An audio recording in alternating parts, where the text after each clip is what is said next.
Welcome back and hello if you're new. The ocean have now deemed that the planets have indeed aligned and it's now time for their latest philosophical exploration. Bridging the gap between Precambrian and heliocentric, the band will be returning this year with the first part of their double album, Phanerozoic 1, Palaeozoic. And get ready guys, because I'm going in depth on this one.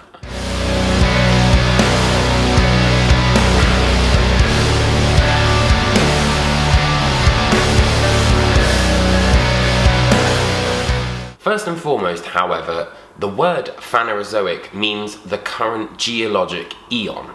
The boundary is set 541 million years ago and is essentially about the time when the first abundant animal life, or where the first trilobites and reef-building animals appeared.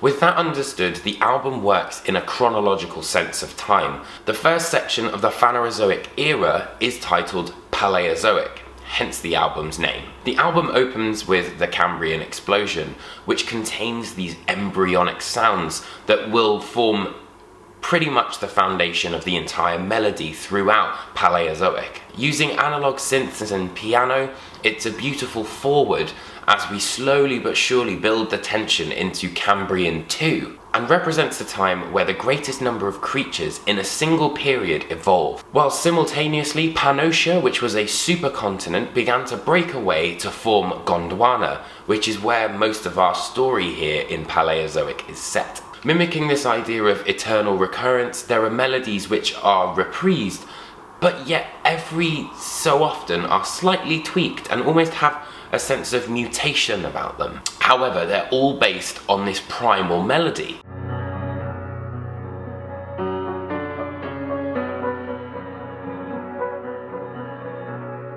It's probably most evident on Cambrian 2, however later on it does resurface on Devonian nascent.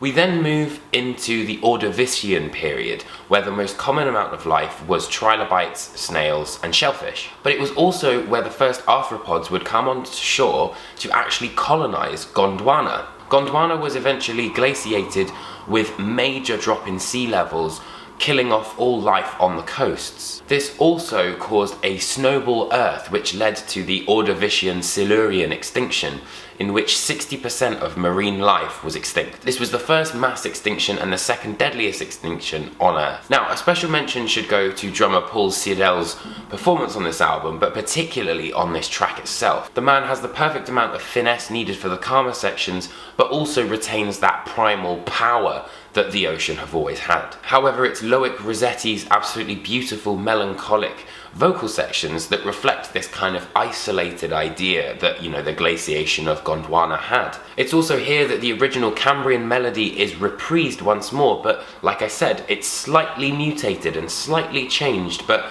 is instantly recognizable. We then come to the Silurian age, which sees the warming of the snowball Earth and a mass evolution of fish. However, sea scorpions were still the apex predators, hence the title Silurian, the Age of the Sea Scorpions. Fully terrestrial life also evolved, including arachnids, centipedes and fungi, along with the evolution of vascular plants, the beginnings of all plant life on land essentially. The track Silurian in particular showcases the more softer side of the band. The inspired use of cello and beautiful use of piano allows for a temporary state of vulnerability, but make no mistake, there's no weakness here as the track returns with this triumphant ending to it.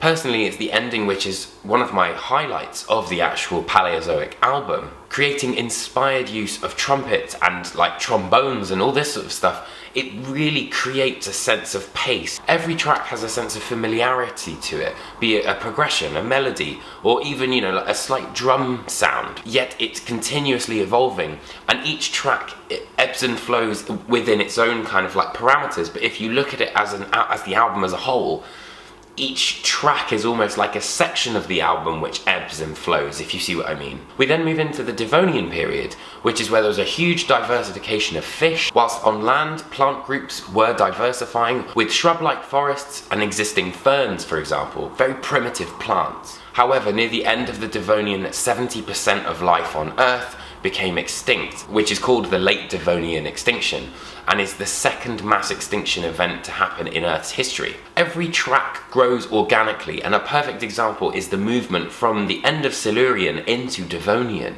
Once more, the band understand when to withdraw and open the track with cellos.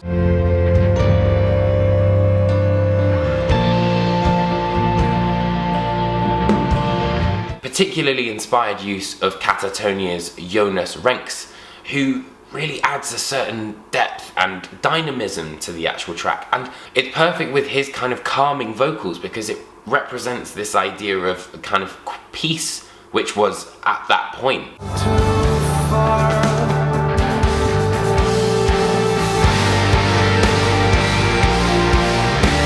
However, as the track progresses, we're moved into more aggressive territory. With the use of all of the instruments, things start to get heavier and darker. But it's a particular catalyst moment when Loic Rossetti returns and he's got this huge scream.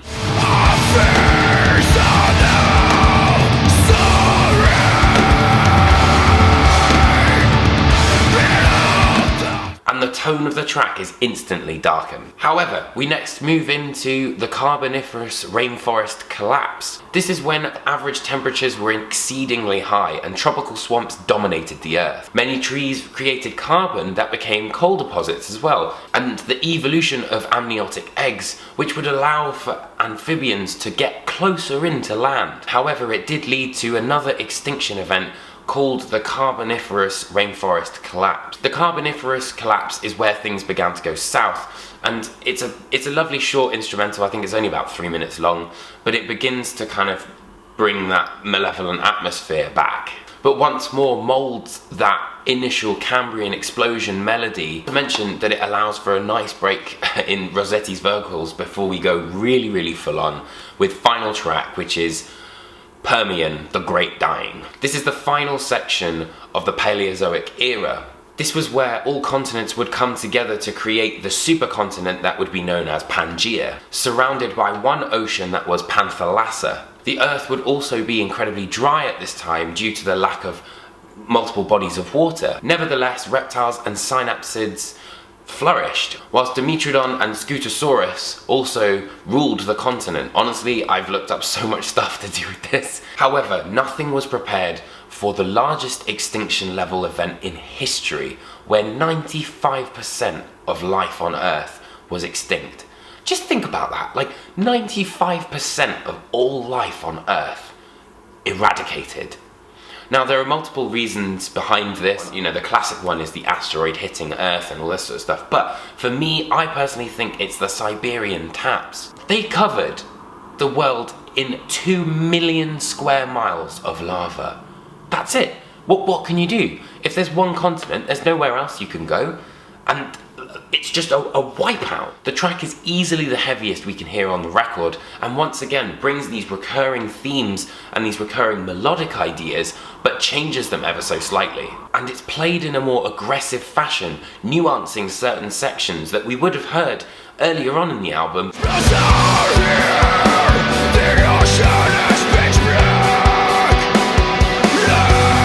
And it's really weird. I feel like the track has almost got this sense of inevitability where the narrator, i.e. the world, has just succumbed to its fate and knows that this is just what has to happen.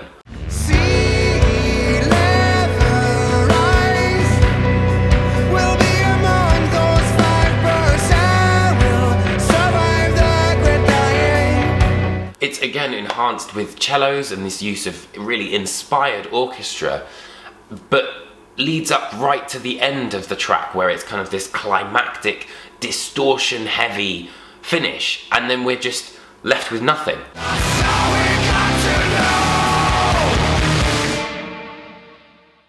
But it also leads us perfectly into what from my learning, can only be the Mesozoic era, which is, I'm guessing, going to be the second part of their double album. Creating a cyclical idea, the ocean draw a beautiful parallel between life and death to create an absolutely beautiful concept album on Phanerozoic 1 Palaeozoic. Not only have the ocean created an absolutely exceptional piece of music, but the band have homogenized it with the idea of recurrence and our very existence. And these are the kind of albums that really make you think, like, where did we come from? And honest to God, I am absolutely enamored with concept albums, and this is probably one of the most fascinating concept albums I've ever heard, because it's all real. Honest to God, the Ocean have created an absolute conceptual masterpiece, and for that reason, I'm giving the album a 5 out of 5. I hope you guys enjoyed this video. Thank you so much for watching.